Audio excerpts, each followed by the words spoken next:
तहरीक इंसाफ के चेयरमैन इमरान खान कराची में मीडिया से बात कर रहे हैं। पाकिस्तान का जो फाइनेंशियल कैपिटल है, जब तक इसकी सेहत ठीक नहीं होती तो पाकिस्तान की भी सेहत ठीक नहीं होगी। तो लिहाजा ये फिर से वाज़ेह करता हूँ कि हमारी प्रायोरिटी है कराची। अगर माजी में मेरे इतने दौरे नहीं कराची में लगे तो उसकी वजह यह कि एक माफिया के ख़िलाफ़ जंग थी। ये कोई आसान जंग नहीं थी और सुप्रीम कोर्ट ने सही कहा कि गॉडफादर, करप्शन के गॉडफादर के ख़िलाफ़ जंग थी और वो हर किस्म के हरबे इस्तेमाल कर रहे थे जो कि पॉलिटिक्स में नहीं होते। 2 सुप्रीम कोर्ट में केसेस, 4 दहशतगर्दी के अदालतों में केसेस, 4 इलेक्शन कमीशन में मेरे ऊपर केसेस। तो हमारा वहाँ एक बड़ा मुकाबला रहा है। लेकिन जैसी जैसी मुझे क्यों निकाला जब हो गया तो उसके बाद आपने देखा कि मैंने अब कराची को ज़्यादा अब मैं आ रहा हूँ और पार्टी को मुनज़्ज़म कर रहा हूँ। इंटीरियर सिंध में भी अब जा रहा हूँ, फ्राइडे को जलसा है हमारा। तो ये सिर्फ सबको वाज़ेह करता हूँ कि हमारा कराची सिंध अर्बन और रूरल ये तहरीक इंसाफ की प्रायोरिटी है। मैं आज 4 चीज़ों के ऊपर बात करूंगा मुख्तसरन। मैं ये समझता हूं कि जितनी जल्दी ये हुकूमत अर्ली इलेक्शंस की तरफ जाए, अर्ली इलेक्शन जो जमहूरियत का एक अमल होता है, इससे अर्ली इलेक्शन से सारी दुनिया में होती हैं और जमहूरियत मजबूत होती है, कमज़ोर नहीं होती। लेकिन ये जो कर रहे हैं, ये जो हुकूमत, एक लंगड़ी लूली हुकूमत, एक पुतला प्राइम मिनिस्टर, जिस सारी गवर्नमेंट का काम है एक करप्ट माफिया को बचाना, शरीफ खानदान की करप्शन बचाना सिर्फ इनका मकसद है। अब मेजर 4 क्राइसिस हमारे सामने आ रहे हैं। सबसे बड़ा माशी क्राइसिस इस वक्त रुपए के ऊपर जो प्रेशर आपको नजर आ रहा है, जैसे जैसे रुपया गिरा है पाकिस्तान के कर्जे भी बढ़ रहे हैं और इससे महंगाई भी बढ़ेगी। ये क्यों रुपया गिर रहा है? क्योंकि इनको ने नवाज शरीफ और इसाक डार ने मिलके जो इस मुल्क की इकॉनमी को तबाही की है, जो रिकॉर्ड खसारे किए हैं आमदनी और खर्चे में, रिकॉर्ड खसारा है इंपोर्ट और एक्सपोर्ट में, और फिर जो मुल्क की 10 अरब डॉलर की सालाना मनी लॉन्ड्रिंग है वो इसलिए नहीं रोक सके क्योंकि वो दोनों खुद बड़े मनी लॉन्ड्रर हैं। वो ही नहीं मनी लॉन्ड्रर जो ये इकामा लेके बैठे हुए हैं। ये इकामा एक तरीका है यहाँ से पैसा बाहर भेजने का। और ना ये माशी हालात को ठीक कर सकते हैं, ना ये मनी लॉन्ड्रिंग जो 10 अरब डॉलर की मनी लॉन्ड्रिंग है जिसकी एक वजह रुपए की गिरने की। अगर ये 10 अरब डॉलर पाकिस्तान में रह जाए तो ये रुपया ना गिरता। रुपए की डॉलर की कमी है तो उसकी कीमत ऊपर जा रही है। तो ये जो माशी हालात हैं ये बिगड़ रहे हैं, बिगड़ेंगे। इनके पास कोई जवाब नहीं है इसके। इसलिए एक तो ये वजह है कि इनको फौरी तौर पे अर्ली इलेक्शन अनाउंस करना चाहिए। दूसरा, फाटा जो नेशनल एक्शन प्लान बना था उसमें जो शिक 12 थी उसमें वाज़े तौर पे था कि फाटा को सेटल करना चाहिए, क्योंकि अगर दहशतगर्दी रोकनी है वहाँ बहुत बड़ी खला है। जब से पुराना निज़ाम तबाह हुआ है, ऑपरेशंस हुए हैं, वहाँ कोई सेटअप नहीं रहा। तो ज़रूरी ये है कि फाटा को पख्तूनख्वा के साथ फौरी तौर पे मर्ज किया जाए। जितनी जल्दी ये मर्ज किया जाएगा ये सेटल होगा फाटा, ये खलापुर होगी। और ये अगर खलापुर ना हुई, मुझे डर ये है कि क्योंकि ये अब मौलाना फजल रहमान के प्रेशर पे हुकूमत 2023 पे लेके जा रही है, 2023 तक हो सकता है कि यहाँ फिर से दहशतगर्दी शुरू हो जाए पख्तूनख्वा में, क्योंकि वहाँ तो कोई सेटअप है ही नहीं। इसलिए ये वो भी नहीं कर सके जो करना चाहिए था, जो नेशनल एक्शन प्लान में लिखा हुआ था, जो आगे जाके दहशतगर्दी को रोकता है। तीसरी चीज़ जो मॉडल टाउन का हुआ वाकया, अब उसमें जो जस्टिस नजफी की रिपोर्ट आई है उसमें लॉ मिनिस्टर और चीफ मिनिस्टर शहबाज शरीफ और राना सनाउल्लाह ये डायरेक्टली इम्प्लिकेटेड है। अब कैसे इनके ऊपर काम शुरू होगा, इनकी तफ्तीश शुरू होगी, इनके ऊपर प्रोसीडिंग शुरू होगी जब इनकी गवर्नमेंट है। अगर चीफ मिनिस्टर और लॉ मिनिस्टर जो अब वाजे हो गया कि 14 लोगों को पुलिस के जरिए गोलियां मारी गई, 100 लोगों को गोलियां लगी, ये कौन इनके खिलाफ एक्शन लेगा जब ये खुद ही गवर्नमेंट है? इसलिए भी इनको रिजाइन करना चाहिए। फिर खत्म नबूवत, ये इशू अभी ख़त्म नहीं हुआ। ये सारी कौम ये सवाल पूछ रही है कि क्या वजह थी कि आपको ये खुफिया तौर पे अमेंडमेंट करनी थी, जो कि 1974 में पार्लियामेंट ने 14 दिन लगा के एक कानून बनाया था जिसमें ये चेंज लाना चाहते थे। अब तो चेंज लाना चाहते थे तो पार्लियामेंट में चेंज लेके आते। खुफिया तौर पे जो चेंज लाने की कोशिश की, पकड़े गए। उसके बाद 2 दफ़ा लॉ मिनिस्टर ने असेंबली में कहा कि कोई चेंज नहीं है। उसके बाद जब ये धरना शुरू हुआ तो वही धरने वाले वही डिमांड कर रहे थे जो कि इन्होंने राजा जफरुल हक की कमेटी बनाई थी कि कौन किसने चेंज करवाया और उसको जिम्मेदार ठहराया जाए। तोड़ फोड़ के बाद 20 दिन के बाद वो हुआ, लेकिन अभी तक इशू सेटल नहीं हुआ। राजा जफरुल हक की रिपोर्ट की सारी कौम इंतजार कर रही है और जितना डिले कर रहे हैं ये इशू फिर खड़ा हो जाएगा, क्योंकि ये इशू ऐसा है खत्म नबूवत, ये लोगों की दिलों की बात है, जज्बात है लोगों के। और ये भी इसके ऊपर अभी तक अगर फौज ना इंटरवीन करती तो यहाँ तो पाकिस्तान में खून होना था मंडे को, अगर वो सुबह को समझौता ना होता। तो मैं ये समझता हूँ कि जो हालात है मुल्क के इस वक्त, सबसे एक ही तरीका है इस मुल्क को इन हालात से निकालने का, वो है अर्ली इलेक्शंस। और मुझे ये समझ नहीं आ रही कि जब इनके पास कोई काबिलियत ही नहीं है गवर्नमेंट चलाने की, तो ये अर्ली इलेक्शन से क्यों डर रहे हैं? अगर ये कहते हैं कि हमारी इतनी मकबूलियत है तो इलेक्शन करवा दें। इलेक्शन से क्यों भाग रहे हैं? क्यों जान के डिले कर रहे हैं, जब मुल्क को हर रोज़ ये जब इनकी हुकूमत चल रही है मुल्क में मुश्किलात बढ़ती जा रही हैं। किसान निकले हुए हैं सड़कों के ऊपर, सिंध में भी निकले हुए, पंजाब में भी निकले हैं। बेचारा सारा साल किसान गन्ना उगाता है और उसके बाद पता चलता है जनाब, क्योंकि बड़े बड़े सियासी लोग बैठे हुए हैं गवर्नमेंट्स के अंदर, उनको बेचारों को रेट नहीं देते। और पंजाब के अंदर तो चीफ सेक्रेटरी को कहा गया कि जो रेट है, अगर ये किसान शोर मचाए तो आपने इन किसानों के साथ नहीं खड़े होना, वो जो ताकतवर शुगर मिल ओनर्स है उनके साथ खड़े होना है। तो मैं समझता हूँ कि ये मुल्क अब केओस की तरफ जा रहा है। मुल्क को इस केओस से बचाने के लिए अर्ली इलेक्शंस करवाए। साहब 2 सवाल आते हैं मेरे। पहला सवाल तो ये है कि आपने KPK का अक्सर जिक्र करते हैं पुलिस गैर सियासी हो गई है, लेकिन मशाल शहीद के अहले खाना को इंसाफ नहीं मिला और लड़की जिसके साथ सियासी हुई उसको भी इंसाफ नहीं मिला। तो इंसाफ ताकतवर, आप कहते हैं ताकतवर बच जाते हैं, तो उस सूबे में भी वही हो रहा है, तो बात तो आपकी भी पूरी होती हुई नजर नहीं आ रही। दूसरा सवाल ये है कि ताहिरुल कादरी साहब कंटेनर पे जा रहे हैं, आसिफ अली जरदारी साहब भी हिमायत कर रहे हैं, आप भी हिमायत कर रहे हैं, तो ऐसा तो नहीं है कंटेनर में एक तरफ आसिफ अली जरदारी साहब खड़े हो और दूसरी तरफ आप खड़े हो ताहिरुल कादरी साहब के साथ? देखिए जी, पहली चीज़ तो आपको इन्फॉर्मेशन सही मिलनी चाहिए।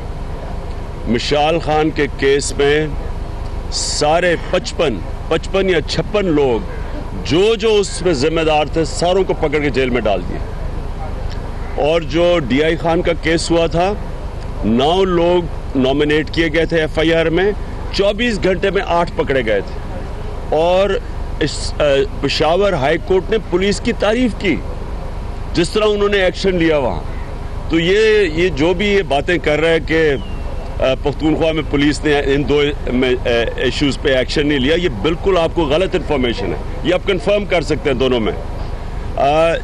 जहाँ तक ये जो आपने बात की आसिफ जरदारी की सपोर्ट कर रहे हैं ताहिरुल कादरी को, हर इंसान को ताहिरुल कादरी की सपोर्ट करनी चाहिए। कौन सी दुनिया में पुलिस TV के सामने सारी पाकिस्तान देख रहा है, 79 लोगों को गोलियां मार के 14 पाकिस्तानियों को कत्ल किया, 100 लोगों को गोलियां मारी। ये इसकी कोई मिसाल ही नहीं है। और कोई पकड़ा भी ना जाए और रिपोर्ट आए तो रिपोर्ट को दबा लें, और रिपोर्ट जब दब जाए और उसके बाद फिर वो बहाने मारे कि जी ये कोई रिपोर्ट ये सही नहीं है। मेरे ख्याल में ये ज़रूरी है कि हर किसी को सपोर्ट करनी चाहिए। हमने पूरी श्योरिटी दी है ताहिरुल कादरी को कि अगर ये जब भी जो एक्शन लेंगे हम उनकी हिमायत करेंगे इसमें। खान साहब ये बताइए, आपकी खैबर में जो इत्तेहादी है जमात इस्लामी, वो तो MLA बनने जा रही है, आज उनके इजलास भी है, बदले इलेक्शन से पहले आपकी रणनीति हो जाएंगी, इलेक्शन में आप क्या करने जा रहे हैं? नहीं, हमारी जमात अभी सिराजुल हक साहब से मेरी अभी एयरपोर्ट पे बात हुई है। वो इत्तेफाकन इकट्ठे ही हम कराची आ रहे थे, तो हमारी तो मीटिंग हो रही है, आगे हम बात कर रहे हैं इलेक्ट्रल अलायंस की। आपने जिक्र किया अभी इलेक्शन होने चाहिए, बतौर इदारा पाकिस्तान कहती है जमहूरियत के साथ जमहूरी सिस्टम को करना देना चाहिए, तो आप इदारे की बात क्यों नहीं मानते? दूसरी बात ये फैसल वावदा जो आपके पार्टी के लीडर हैं, उनके हवाले बड़ा नाम आया कि वो दो एक ऐसे लोगों को जिनके ऊपर एक के कत्लो गारत भी, दूसरे पर बल्दिया फैक्ट्री का इल्जाम है, उनके दरमियान फैसल करा रहे थे, इत्तेहाद करा रहे थे, तो ये अपनी पार्टी की कंसर्न शामिल पहले क्वेश्चन की समझ नहीं आई। पहला आपने क्या कहा? पहला सवाल क्या था? मिड टर्म इलेक्शन क्यों मांग रहे हैं आप? नहीं, पहला वो दूसरा है। बतौर इदारा फौज कहती है जमहूरियत के साथ है, और आप कह रहे हैं कि अगली इलेक्शन में जमहूरी सिस्टम को कभी नहीं देनी चाहिए। फैसल वाडा का जो कह रहे हैं वो उनसे ही पूछ लें, मुझे तो पता नहीं उनका क्या। जी, और कोई? हाँ साहब, सूबाई वज़ीर खेल ने ये कहा है कि इमरान खान साहब जो है उन्हें खेल की तरफ तवज्जो देनी चाहिए, सियासत ही करनी है तो आसम अली जरदारी की आपने सियासत की शागिर्दी करें, तो क्या कहेंगे आप इस पर? वैसे इंशाल्लाह स्पोर्ट्स भी हम ठीक करेंगे। मैं आपको स्पोर्ट्स ठीक करके दिखाऊंगा। ये जो पाकिस्तान का, मैं पढ़ रहा था अखबार में कि अफगानिस्तान की अंडर 19 टीम ने पाकिस्तान की अंडर 19 टीम को हरा दिया, और पाकिस्तान के अंडर 19 कैप्टन ने कहा हमारे से वो बहुत बेहतर टीम थी। तो अफगानिस्तान में तो 3 क्रिकेट ग्राउंड है। ये क्रिकेटिंग सुपर पावर अगर यहाँ पहुँच गई है, तो मैं इसका मतलब कि क्रिकेट ठीक करेंगे, और इंशाल्लाह मैं आपको करके दिखाऊंगा। तो शागिर्दी का क्या कह रहे हैं जी, शागिर्दी का आपने नहीं बताया। आसिफ अली जरदारी का शागिर्द बनने में मुझे कुछ 100 दफा मर के जिंदा होना पड़ेगा। जी, के ऊपर जो बिल पेश होना था वो अब तक तासुर का शिकार है, और आज जो है सेनेटर सिराजुल हक साहब ने भी मीडिया से गुफ्तगू करते हुए ये कहा कि 31 दिसंबर तक हम डेडलाइन देते हैं, अगर फाटा रिफॉर्म नहीं की गई तो अगला लाएअमल जो है वो इख्तियार करेंगे। हो सकता है कि तमाम जमातें जो है ना वो मिलकर इस पर जो है एहतजाज करें। मैं फिर से कह दूं कि ये इतना बड़ा जुल्म एक पाकिस्तान पे हो रहा है, क्योंकि अगर वहाँ दहशतगर्दी फिर फाटा में शुरू हो गई, इतनी जानों की कुर्बानी के बगैर अरबों डॉलर हमारा खर्च होने के बाद इसका कौन जिम्मेदार होगा? क्योंकि खुद ही नेशनल एक्शन प्लान में लिखा हुआ है कि फाटा को सेटल किया जाए। तो ऊपर से जब सेटल करने का टाइम है तो मौलाना फजल रहमान और अचकजई के कहने के ऊपर इन्होंने मुलतवी कर दिए हैं। एक तो ये जुल्म होगा कि अगर फिर दहशतगर्दी शुरू हुई, सारे पाकिस्तान में मसले आएंगे। दूसरी चीज़, बेचारे फाटा के लोगों से जो जुल्म हुआ है, बेचारे धक्के खाते फिर रहे पाकिस्तान में, ना कोई घर ना कुछ, IDPs बने हुए हैं, सिंध में उनको घुसने नहीं दे रहे हैं, उनको जेलों में डाल रहे हैं, पंजाब में पकड़ रहे हैं उनको। इससे बड़ा जुल्म किसी कौम से हुआ होगा जो फाटा के लोगों से, उनका तो कोई कसूर नहीं था। लिहाजा दोनों तरह हम इंशाल्लाह, सिराजुल हक साहब ने कहा, हमने कन्वेंशन किया इसकी पूरी, हम सारी पार्टीज को जमा करेंगे और हम फाटा के लोगों को जमा करेंगे, और हम एक इतना बड़ा प्रोटेस्ट करेंगे इसका, क्योंकि ये सिर्फ और सिर्फ अपने इत्तेहादियों को खुश करने के लिए ये पाकिस्तान को भी नुकसान पहुंचा रहे हैं, फाटा के लोगों को भी नुकसान पहुंचा रहे हैं। अच्छा खान साहब, सवाल ये है कि इंतखाबात, आम इंतखाबात में चंद महीने रह गए हैं, और सिंध के अंदर इस वक्त PTI को आप से जो है वो जगह पर देख रहे हैं, और खासतौर पर NTPC वोट जो है वो 2-3 हिस्सों में तकसीम होता हुआ नजर आ रहा है। एक तरफ GDA की जमातें पीर साहब वगैरह की क़यादत में, दूसरी तरफ आप अलग प्लेटफॉर्म पर हैं, तो फायदा तो फिर भी पीपल्स पार्टी को पहुँचेगा। तो क्या प्लान है आपके पास? शहरी इलाकों में भी कोई PTI नजर नहीं आ रही? वो हम अभी सिंध में दौरे करेंगे, अपनी पार्टी को मुनज़्ज़म कर रहे हैं। अब मेरा इंशाल्लाह जुमे को जलसा है टंडो मोहम्मद खान में, और उसके बाद जब इलेक्शन अनाउंस होंगे, ये इत्तेहाद इलेक्शन के करीब फैसले करेंगे। अभी तो हम अपनी पार्टी को मुनज़्ज़म कर रहे हैं। ये एक मिनट,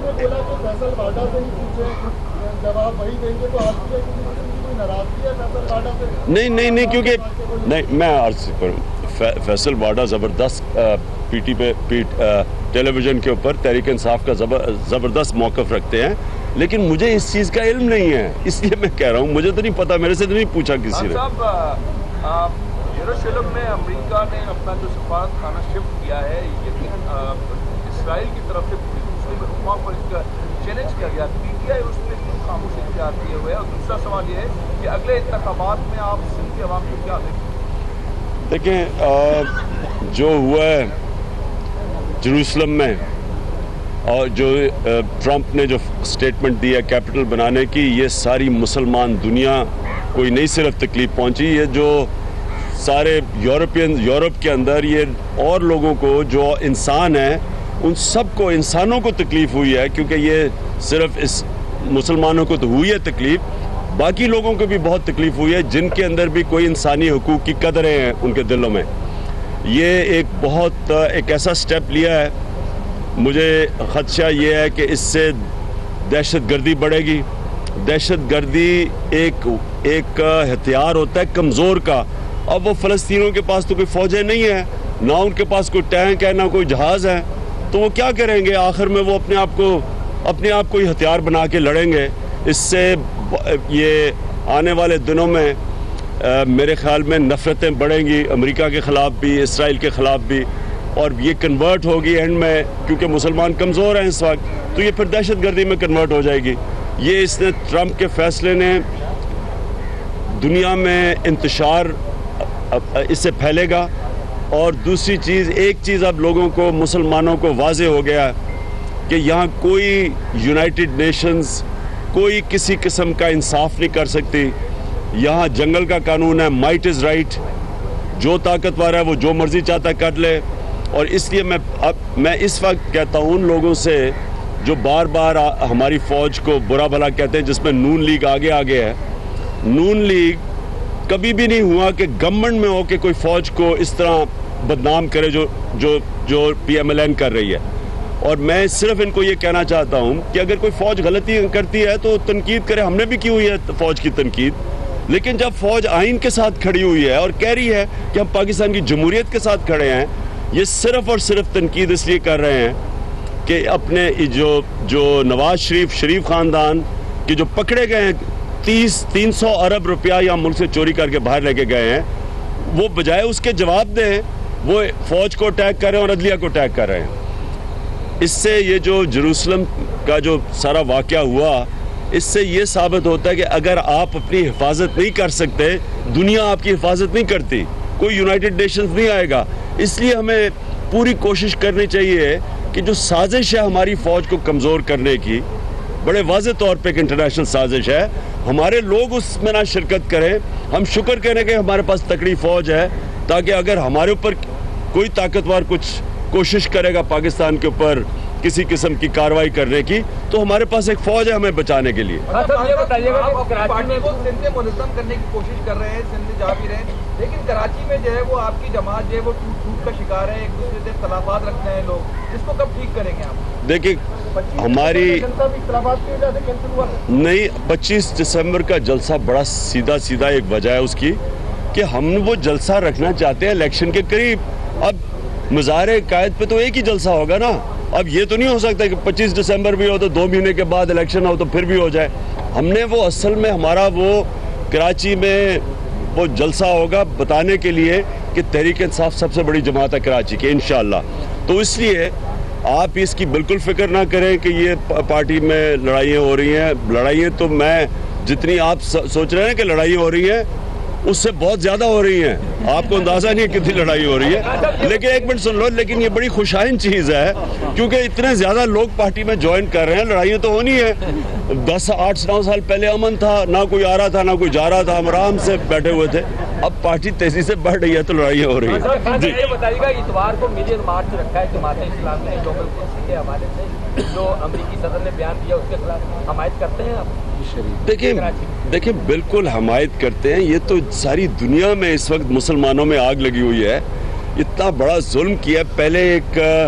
पहले बेचारे फ़लस्तीनों की ज़मीन पकड़ा दी इसराइल को, जो कि उनकी थी नहीं। 8% 9% यहूदी थे वहाँ, बाकी तो सारे फ़लस्तीन थे। 48 में उनकी पहले ज़मीन दे दी, फिर वो उसकी ज़मीन में जो थोड़ी सी ज़मीन बच गई थी जो फ़लस्तीनों के पास है, मुश्किल से 15-16-17%, उसके अंदर भी उन्होंने यहूदियों को वो सेटलमेंट्स कर दी पकड़ के। और अब जो कि सारी दुनिया इसके मुखालिफ थी, ये जो जेरूसलम को कैपिटल बना दिया, ये बहुत बड़ा जुल्म है। तो जो भी इसमें मुजाहरे कर रहे हैं, इसकी हम हमायत करते हैं। दुनिया में जो भी कर रहे हैं हम उनकी हमायत करते हैं। शुक्रिया। आखिरी सवाल था, ये एक सवाल है, चेयरमैन पाकिस्तान तहरीक इंसाफ कराची में न्यूज़ कॉन्फ्रेंस कर रहे हैं। उनका कहना है कि रुपए की कदर कम होने से कर्जों का बोझ बढ़ेगा, मौशी हालात बिगड़ेंगे, इसका हुकूमत के पास जवाब नहीं है। साथ ही साथ उनका ये भी कहना था कि रुपए की कदर कम होने की जिम्मेदार नवाज शरीफ और इसहाक डार हैं। चेयरमैन पाकिस्तान तहरीक इंसाफ का ये भी कहना था कि फाटक को खैबर पख्तूनख्वा में फौरी तौर पर जम किया जाना चाहिए।